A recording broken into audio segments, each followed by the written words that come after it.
Ngayon, nung nakatapos na po ako at meron ng konting ipon, sabi ko gusto ko pong pumasok ng mason. So dali-dali na akong dumiretso dito sa Bagong Buhay dahil halos lahat ng mga brethren dito po, bata pa lang ako, nakikita ko na po.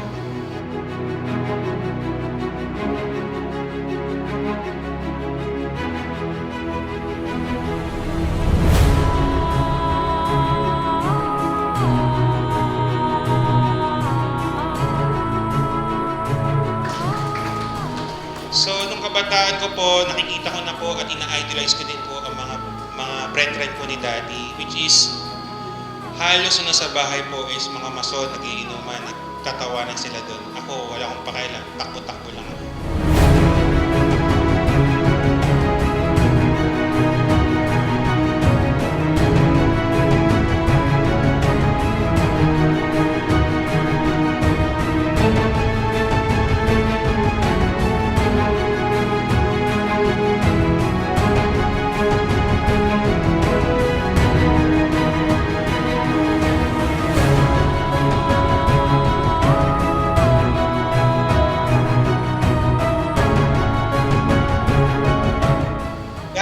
Sabi ko, I embrace me as being a Mason kasi po, ito po yung pruweba, nagpatattoo na rin ako sa kamay ng square and compass to embrace Mason.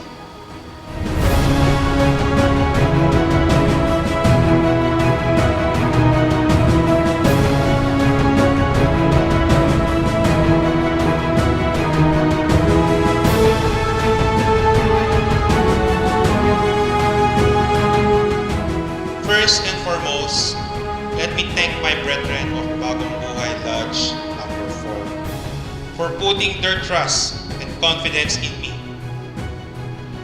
It is in these two words that I anchor my term in serving you, all of you.